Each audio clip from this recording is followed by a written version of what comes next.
we're going to prove that the limit as x approaches 3 of 2x minus 1 is equal to 5. We're going to do an epsilon delta proof. And the drawing is going to look something like this. We've got a function. So let me draw out that 2x minus 1 function. So it's minus 1. Now we've got a slope of 2. Looks something like this. And we're over 3 units. And we want to show that the limit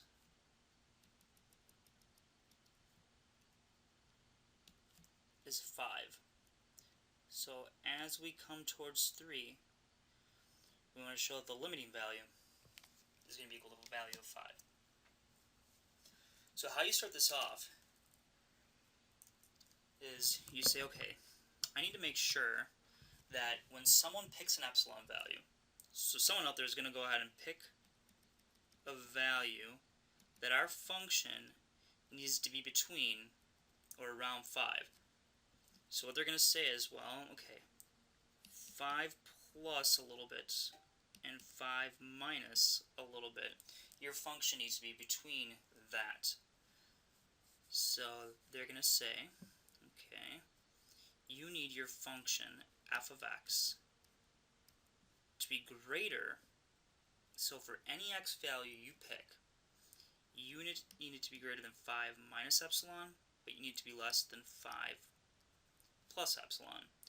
Meaning that for any interval of x, we're going to grab an interval, you're going to get to pick that.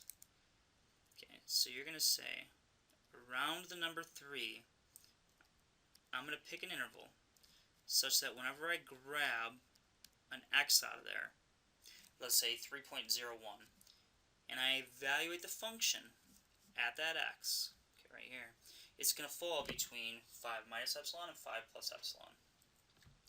Notice if we rearrange some of the terms, if we subtract 5 from both sides, I get negative epsilon is less than 5x, excuse me, f of x minus 5, and that's less than epsilon. So our f of x minus 5 is trapped between negative epsilon and epsilon, which means that the distance between the function and the limit has to be less than the epsilon value that's picked. So someone out there is going to pick an epsilon value. We need to make sure that the distance between our function and the limit that we perceive is always going to be less than that epsilon. And this is for every epsilon that anyone could possibly pick. So this is going to have to be true for all epsilons. Now how are we going to ensure this? Well, we get to pick a delta around 3. So our delta is going to be a distance from 3 in which our x's fall.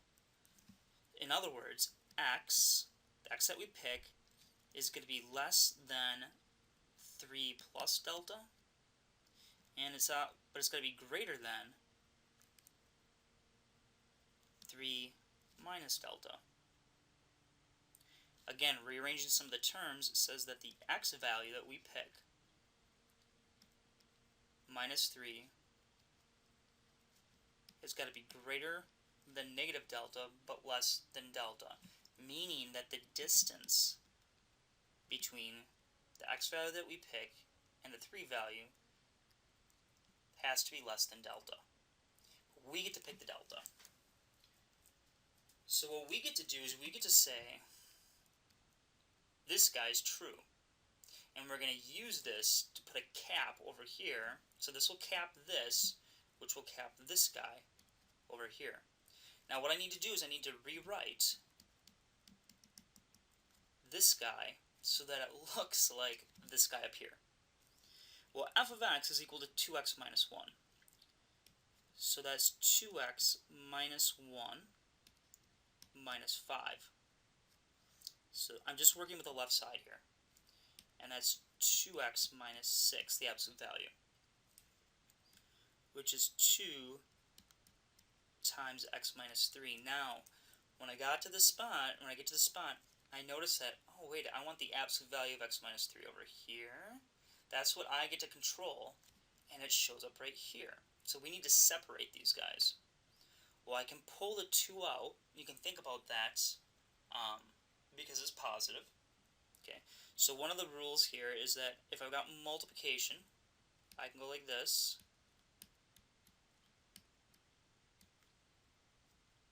And so now I've got the absolute value of 2, which is just 2 times x minus 3. So 2 times this number has got to be less than some epsilon value.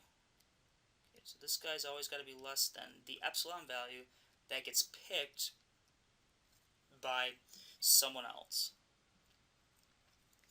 But regardless of what epsilon value they pick, notice that x minus 3 is just got to be less than whatever they pick divided by 2.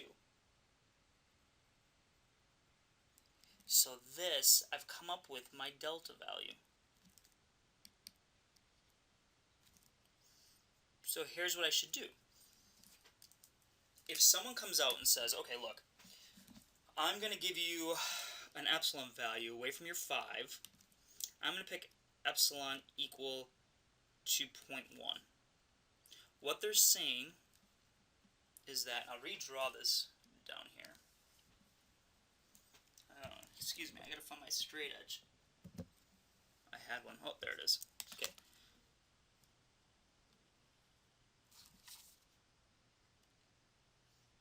So what they're saying is, okay, we'll draw your function out. Again, here's 3. We believe that the limit's 5. And so what we're going to do is we're going to say that all of your values have to be between 5.1 and 4.9. So the question is what do you have to restrict your bottom interval to? Well, that's easy. Your bottom interval, which is the distance this way is delta, the distance this way is negative delta, those have got to be equal to, delta has to be equal to epsilon over 2, which means delta is got to be equal to 0.1 divided by 2, or 0.05. So that means if I restrict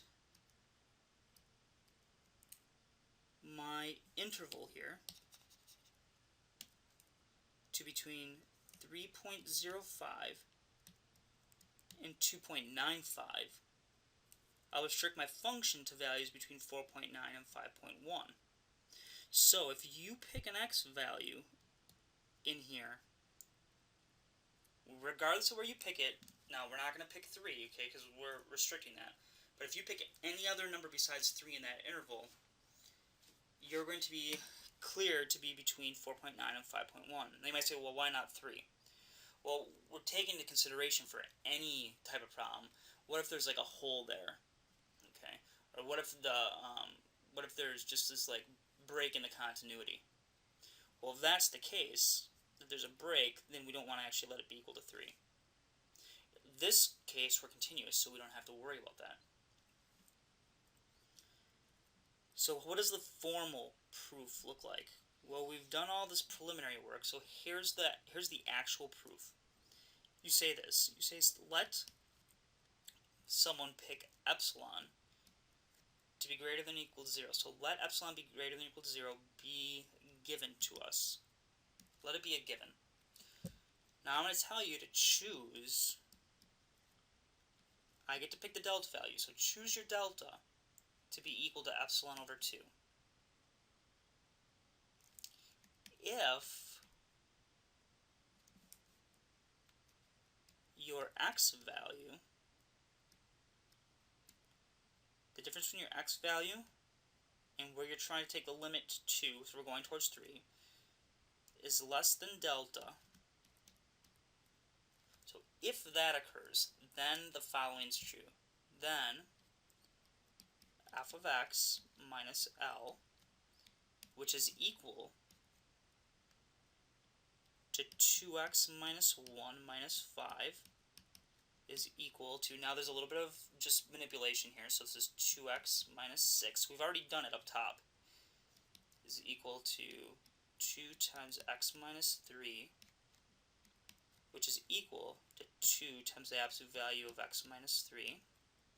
Now, that is strictly less than 2 times delta, because x minus 3 is less than delta, so 2 times the absolute value of x minus 3 has to be less than 2 delta. But we know that 2 delta is equal to 2 times epsilon over 2, because delta is epsilon over 2, which is equal to epsilon. So notice that f of x minus L through this series, there it is, it's less than or equal to epsilon. So we've shown now that if we choose delta to be epsilon over 3, epsilon over 2, and we restrict our x values to be less than delta, okay, then the rest of this thing holds true. And that's the proof.